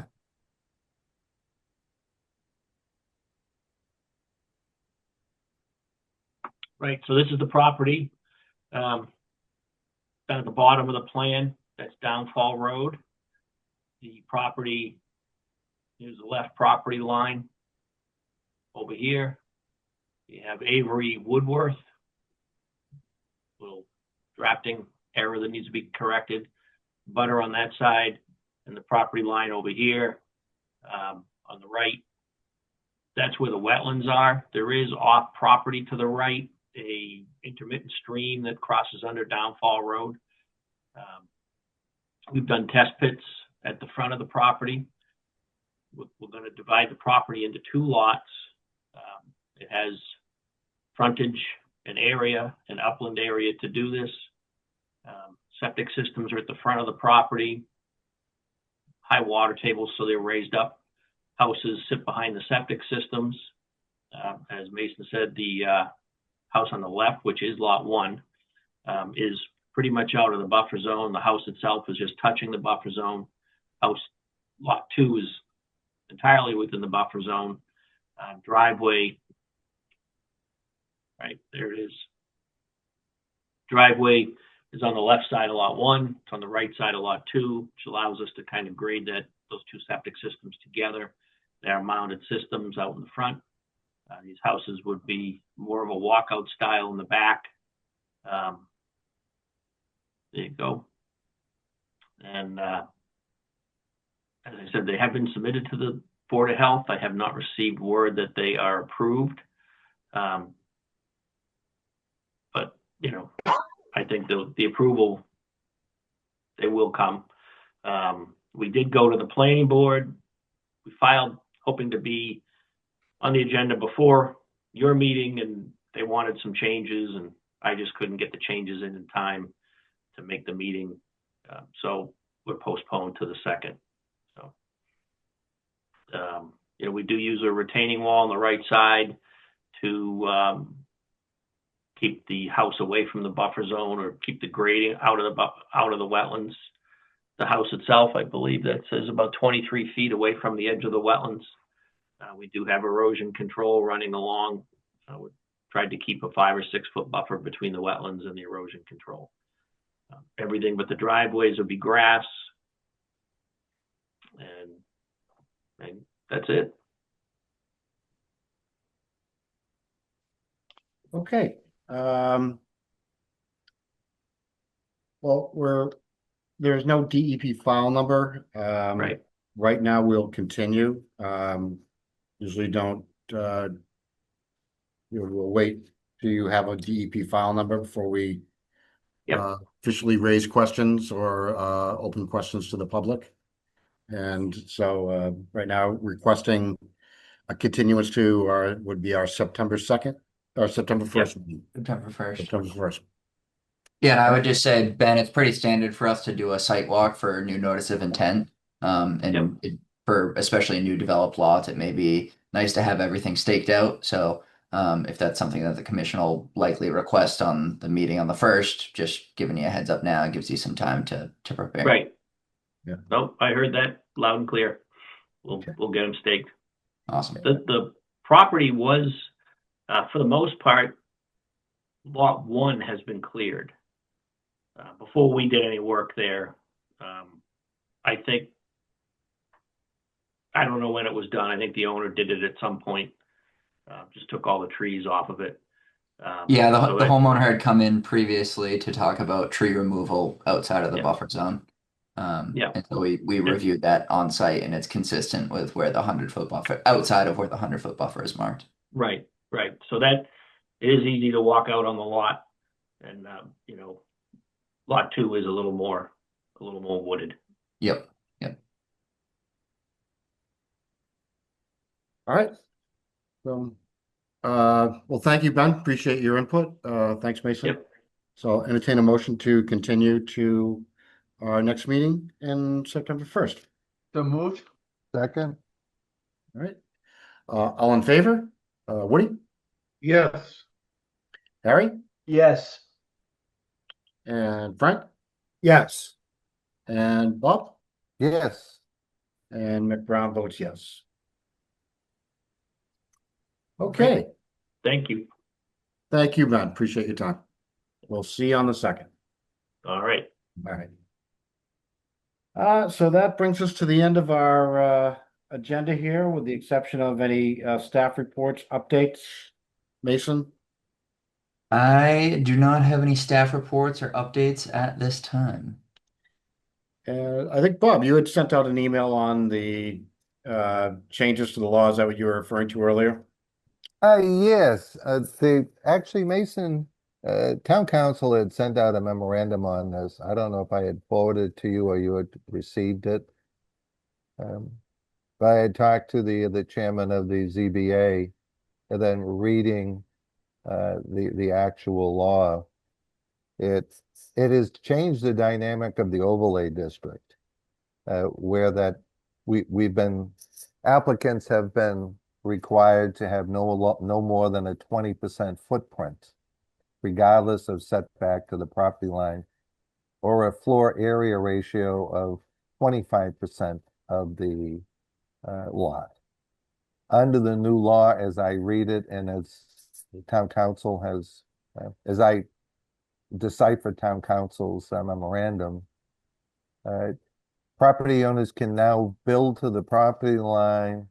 There's no longer a floor area ratio or a lot coverage restriction.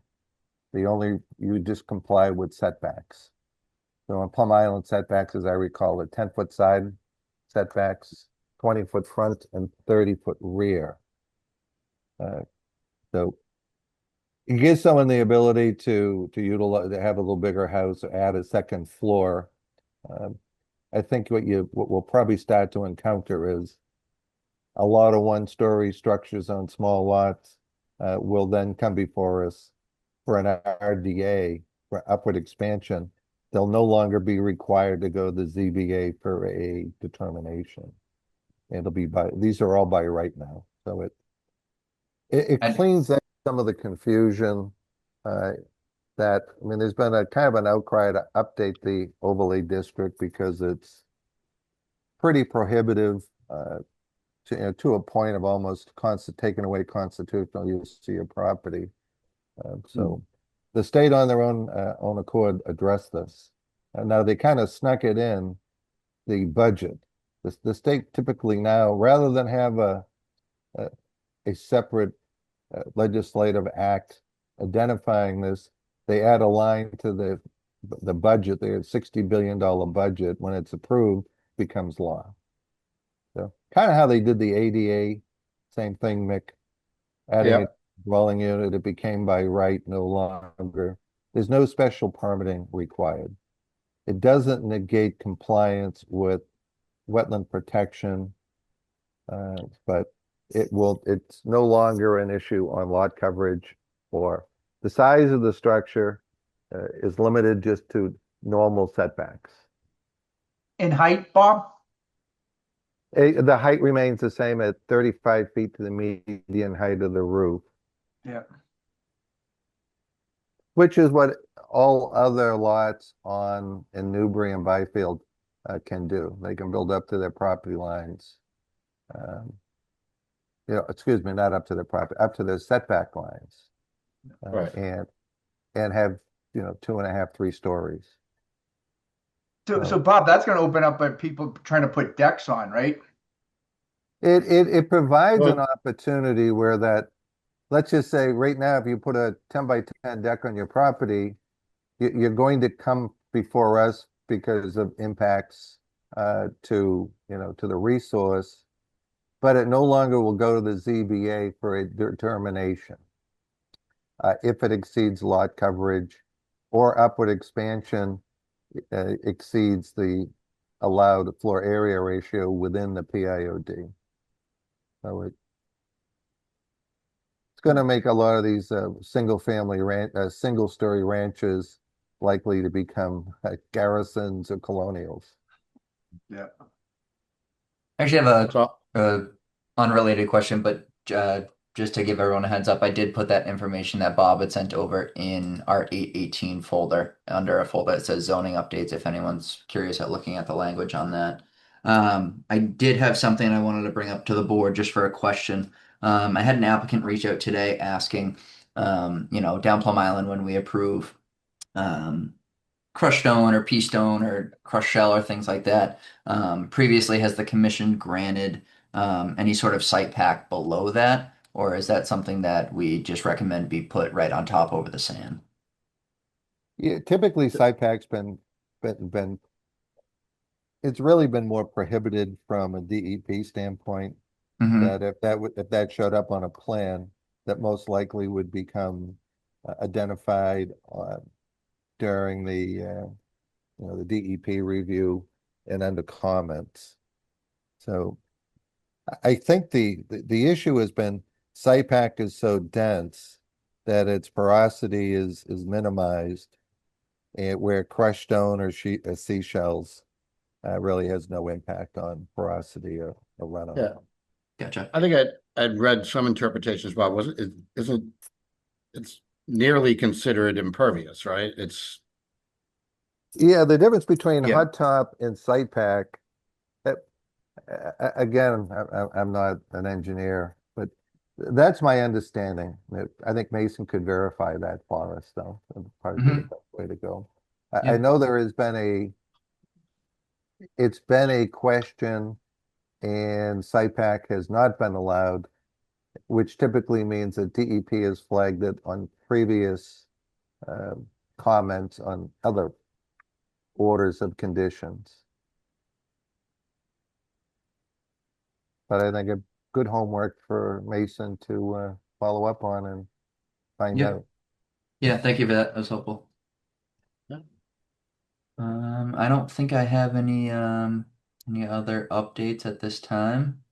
Well, I think Mr. that's all from me. Chairman, I will make a motion to adjourn. Well, Second, and good job tonight, Mick. Yeah, excellent job, Mick.